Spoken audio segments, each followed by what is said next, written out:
ఎందుకంటే ఇక్కడ ప్రశ్నించే తత్వం లేకుండా ముందే విద్యార్థుల సామాజిక దృక్పథం రాజకీయాల వైపు ఆలోచన చేయకుండా ఉండటం కోసం బూర్జువా పెట్టుబడిదారి రాజకీయ పార్టీలు కావాలని రాజకీయాల్లో ఎన్నికల్ని రద్దు చేయడం వల్ల ఇవాళ విద్యార్థి లోకం నుంచి రాజకీయాల్లో రావటం, ప్రశ్నించే తత్వం, సామాజిక దృక్పథం తగ్గినటువంటి నేపథ్యం అనేది మనం చూడాల్సిన అవసరం ఉంది. Okay, thank you sir. ఇంకా దాంతో పాటు సిపిఎం పార్టీగా వివిధ తండాలు, గ్రామాలు కావచ్చు, పార్టీ అయితే బలంగా ఉంటుంది. కొన్ని సంవత్సరాల నుంచి ఉంది.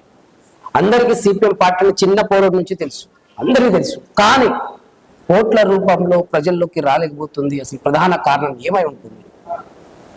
ఇప్పుడు మనం చూస్తున్న ఎన్నికల రంగం మొత్తం చూస్తే, పార్లమెంటరీ ప్రజాస్వామ్య ఎన్నికలు చూస్తే, ఎన్నికల్లో రాజకీయ పార్టీ అనే నా పార్టీ, లేదా మా కోసం పనిచేసే party, communist party, CPM party అని 4-5 అంటే ఎన్నికల ముందు దాకా సిపిఎం అన్నా, కమ్యూనిస్ట్ పార్టీ, వామపక్ష పార్టీ ఉండాలి, మా గురించి ఆలోచించాలి, కొట్లాడాలి, పోరాడాలి అని కోరుకుంటున్నారు. పోరాటాలు కలిసి వస్తున్నారు. ఉదాహరణ మనం ఇప్పుడు మహబూబాద్ జిల్లాలోని మహబూబాద్ కేంద్రం ఇళ్ల స్థలాలకి వేలాది మంది ఇప్పుడు స్థలాలు ఇప్పించి మనం పోరాటాలు చేస్తున్నాం. అవును, వరంగల్ గాని, మహబూబాద్ గాని, అనేక నగరాల్లో, పట్టణాలు. కానీ ఎన్నికలు వచ్చినప్పుడు ప్రజలు ఎందుకని సిపిఎం గాని కమ్యూనిస్ట్ ఆదరించట్లేదని మీ ప్రశ్న. కానీ పెట్టుబడిదారీ రాజకీయ వ్యవస్థలో, రాజకీయాల్లో, పార్లమెంటరీ రాజకీయాల్లో పెట్టుబడిదారులు వచ్చేసారు. ప్రత్యక్ష రాజకీయాలు అంటే డబ్బు చుట్టూ ప్రజల్ని చేయటం, ప్రజల్ని అనేక వాగ్దానాల పేరుతో మభ్యపెట్టడం. రెండోది, ఇప్పుడు దేశంలో 2 పార్టీలు వ్యవస్థ ముందుకు వచ్చేసింది. అవును, ఎందుకంటే ఇప్పుడు కాంగ్రెస్, బీజేపీ అనే హోరాహోరీ పోటీ. కానీ కమ్యూనిస్టులు పోరాడుతున్న పార్టీల్ని 3వ పార్టీగా ప్రజలు ఆ ఎన్నికల్లో ఓట్లు వేయటానికి, చూడటానికి డబ్బు కానీ రకరకాల ప్రలోభాలు పెట్టే అలవాటు కమ్యూనిస్టులకు లేదు. ఫస్ట్ నుంచి లేదు. ప్రలోభాలు పెట్టి వాగ్దానాలు, మేనిఫెస్టోల ద్వారానే ఇవాళ ప్రజల్ని మభ్యపెట్టి ఓటర్గా వాళ్ళని ఇవాళ మభ్యపెట్టే పరిస్థితి, అనేక వాగ్దానాలు చూస్తాం. కమ్యూనిస్టులు ఏంటంటే దీర్ఘకాలికంగా ప్రజలు, ప్రజా సమస్యలు, సమానత్వం, సామాజిక న్యాయం కావాలని కొట్లాడి ఎన్నికల్లో పోతున్నాం. కానీ వాళ్ళు బూర్జువా పార్టీలు, కాంగ్రెస్ కానీ, బీజేపీ కానీ, టీఆర్ఎస్, ఇతర ఉన్నటువంటి అన్ని పార్టీలు కూడా ప్రజల్ని మభ్యపెట్టి ఎన్నికల డబ్బు, రకరకాల ఎర్రజూపి, ప్రలోభాలు పెట్టి చేయటం వల్ల ప్రజలు ఇటు మొగ్గనటువంటి పరిస్థితి. దీన్ని మన ప్రజల్ని తప్పుపట్టలేము. ఓకే, ఇప్పుడు ప్రజల్ని తప్పుపట్టేదానికన్నా ప్రజల్ని పెడదారిన పట్టించే విధంగా, మభ్య పెట్టే విధంగా వ్యవహరించేటువంటి బూర్జువా పార్టీల విధానాల మీద పోరాడాల్సిన అవసరం. Okay, thank you sir. ఇంకోటి ఏంటంటే, దాదాపుగా ఇప్పుడు ఇల్లు కట్టుకొని ఉన్నారు, సొంత ఇల్లులో ఉంటారంటే ఎర్ర జెండా పార్టీల వల్లనే సొంత ఇంట్లో ఉంటున్నారు. యావత్ భారతదేశ వ్యాప్తంగా ఉన్నారు. కానీ వీళ్ళందరూ మర్చిపోయి వీళ్ళు ఓట్లు అటేస్తున్నారా, కావాలని చేస్తున్నారా, ఏమై ఉంటుంది అసలు వీళ్ళ లోపం ఏంటి? ఇవాళ ఇందిరమ్మ ఇల్లు వచ్చిన కాంగ్రెస్ ప్రభుత్వం, అది సిపిఎం కమ్యూనిస్టుల పోరాట ఫలితంగా ఇళ్ల స్థలాలు ఇవ్వాలని దీర్ఘకాలిక పోరాటం చేస్తున్నాం. అంతంలో డబుల్ బెడ్రూమ్ ఇల్లు ప్రభుత్వం మంజూరు చేసిన ఇళ్ల సమస్య కమ్యూనిస్టు పెట్టినటువంటి ప్రతిపాదన, డిమాండ్, పోరాటాలే. అనేక సార్లు ఇళ్ల స్థలాలు సాధించిన, ఇల్లు వచ్చిన ప్రభుత్వాలు కొన్ని సంక్షేమ పథకాలు అమలు చేస్తున్నాయంటే అది కమ్యూనిస్ట్ పార్టీలు పెట్టే డిమాండ్లో, పోరాటంలో భాగమే.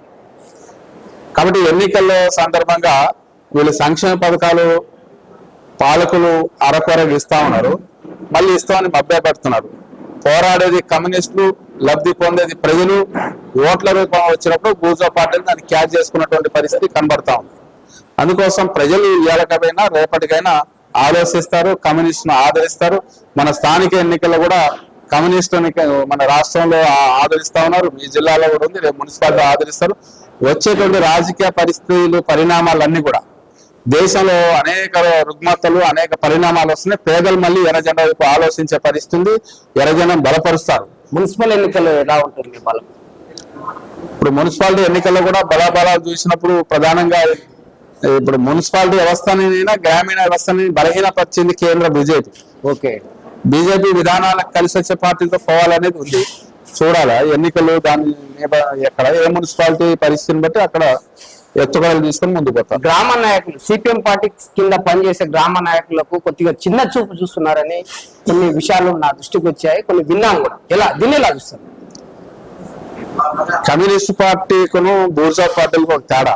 బూర్జువా పార్టీలు డబ్బు ఉన్నోడే నాయకుడు, కమ్యూనిస్ట్ పార్టీ శ్రమ అంటే కష్టపడి ప్రజలు పనిచేసేవాడే నాయకుడు ఎదుగుతాడు. కాబట్టి తాను చేసుకుంటూ ప్రజల కోసం, ప్రజాసంఘం కోసం పనిచేయాలి. కాబట్టి ఆ క్రమంలోనే ప్రజలతో ఉండి మమేకమై పనిచేస్తుంటే అదే నాయకత్వ స్థాయి ఎదుగుతారు. చిన్న చూపు పెద్ద చూపు అని కమ్యూనిస్టులు ఏమి ఉండదు. ఓకే, పనిని బట్టి నాయకత్వ స్థాయి పెరుగుతుంది. కాబట్టి చిన్న పెద్ద అనేది మనం చూసే చూపుని బట్టి ఉంటుంది తప్ప ఆలోచన బట్టి ఉంటుంది. ఉండదంటారు సార్. మొత్తంగా అయితే ఎర్ర జెండా పట్టుకొని నక్సలైజానికి పోయిన హిడ్మా కావచ్చు, ఇలాంటి వాళ్ళని లేకుండా చేస్తున్నారు. మరి దీన్ని ఎలా చూస్తారు? ఇప్పుడు భారతదేశం స్వతంత్రం వచ్చి 75 సంవత్సరాలు దాటింది. కమ్యూనిస్టు నక్సలిజం కానీ ఎర్ర జెండా కానీ అన్నలు కానీ నక్సలైట్లు మావోయిస్టు పుట్టింది అనేక రుగ్మతలు ఉన్నాయి సమాజంలో. సమానత్వం సాధించాలి, ఉన్నవాళ్ళు లేని వాళ్ళ సమాజం దోపిడీ, పెట్టుబడిదారులు, ప్రజలు పేదరికంతో ఉన్నటువంటి దళిత గిరిజనుల మీద వివక్షత ఈ పోవాలనేది విప్లవ పార్టీలు పుట్టాయి. వాటిని ఈ 75 సంవత్సరాల పరిపాలనలో ఏ రాజకీయ పార్టీ అధికారంలో ఉన్నా భూ సంస్కరణ పూర్తి చేయలేదు, ఉద్యోగాలు అందరికి ఇవ్వలేదు, పరిశ్రమలు పెట్టలేదు, ఉపాధి చూపనటువంటి పరిస్థితి. కానీ ఇవాళ హెడ్మాని తప్పిన కమ్యూనిజం లేకుండా చేయాలని ఇవాళ నరేంద్ర మోడీ ప్రభుత్వం, బీజేపీ, అమిత్ షా, మోడీ మార్చి 26 లోపు అంతమందిస్తూ అంటున్నారు. అసలు మోడీ, అమిత్ షా, బీజేపీ వాళ్ళు ఆలోచించాల్సిందంటే ఈ దేశంలో పేదరికం లేకుండా ఎట్లా చేయాలి, ఓకే, ఈ దేశంలో భూమి లేని పేదలందరికీ దేశ సంపదలో ఎట్లా భూమి వాటా ఇవ్వాలి, ఈ దేశంలో పరిశ్రమలు పెట్టి చదువుకున్నటువంటి వాళ్ళ నిరుద్యోగులకి ఎట్లా ఉద్యోగాలు ఇవ్వాలి, ఈ దేశంలో ఈశాన్య భారతదేశం మన ఇప్పుడు ఛత్తీస్గఢ్ కానీ తెలంగాణ నుంచి మొదలు పెడితే ఛత్తీస్గఢ్, ఒడిశా ఈ రాష్ట్రాలన్నీ కూడా ఏజెన్సీ ప్రాంతాల్లో ఉన్నటువంటి కారిడార్గా ఉన్నాయి. ఇప్పటికీ విద్య అందని పల్లెలు ఉన్నాయి, ఇప్పటికి కరెంటు లేనటువంటి గుడాలు ఉన్నాయి, ఇప్పటికీ తిండి లేక ఆకలి చావులు దోస్తా ఉన్నారు. ఈ సమస్యను ఎట్లా పరిష్కారం చేద్దామని మోడీకి, అమిత్ షాకి ఎందుకు ఆలోచన రావట్లేదు అంటే కమ్యూనిస్టు మావోయిస్టు లేకుండా చేయాలనే దాని దృక్పథం ఒకటే. నరేంద్ర మోడీకి, అమిత్ షాకు ఉన్నటువంటి ఒక దృక్పథం వాళ్ళ పార్టీకి ఏంటంటే కార్పొరేట్ సంస్థలకి వాళ్ళకి కావాల్సినటువంటి ఖనిజ సంపద అంతా కూడా అటవీ ప్రాంతంలో ఉంది. ఇప్పుడు ఛత్తీస్గఢ్ కానీ ఒడిశా కానీ ఈ ప్రాంతం కూడా మన భద్రాచలం దాకా మహబాదు, ఇక్కడ చూస్తే బయ్యారం గుట్టల దాకా మన ఆలోచన చూస్తే ఇదంతా కూడా ఖనిజ సంపద కలిగిన ప్రాంతం 5వ షెడ్యూల్ ఏరియాలో ఉంది. రాజ్యాంగం కల్పించిన హక్కులు 5వ షెడ్యూల్ 6వ షెడ్యూల్ ఏరియాలో ఎవరికి అధికారాలు లేవు, రాష్ట్రపతి గవర్నర్కే ఉంటది, ఆ గ్రామ సభకి గిరిజనులకే ఉంటది. కాబట్టి వాళ్ళకి ఇవాళ ముఖ్యమైన ఖనిజ సంపద బంగారం కానీ ఇనుము కానీ ఇట్లాంటి అనేక సంపద కలిగినటువంటి ఖనిజ సంపద మీద అదాని అంబానీలకు ఇవ్వాలంటే ఇవాళ మావోయిస్టులు అడ్డం ఉన్నారు, కమ్యూనిస్టులు అడ్డం ఉన్నారు. కాబట్టి హిడ్మానైనా ఎవరినైనా మావోయిస్టు అంతమొందించాలనే లక్ష్యం. అక్కడ ఉన్నటువంటి ప్రజల్ని ఖాళీ చేస్తున్నారు. ఆదివాసీ గిరిజన మహిళల మీద అత్యాచారాలు జరుగుతున్నాయి. అంటే బీజేపీ యొక్క నిజ స్వరూపం ఏంటంటే ఆదివాసీల్ని ప్రజలుగా, వాళ్ళ భారతీయులుగా, ప్రథమ శ్రేణి ప్రజలుగా గుర్తించే పరిస్థితి వీళ్ళకి లేదు. ముఖ్యంగా అటవీ ప్రాంతంలో చట్టాలు ఆటంకం ఉన్నాయి కాబట్టి దాన్ని రద్దు చేయాలి. అందుకోసమే 2002లో అటవీ నియమాల చట్టం తీసుకొచ్చింది బీజేపీ. ప్రజలు కూడా ఆలోచించాలి. అటవీ హక్కుల చట్టం 2005లో యూపీఏ 1 ప్రభుత్వం ఉన్నప్పుడు సిపిఎం, సిపిఐ వామపక్ష పార్టీలు 64 మంది ఎంపీ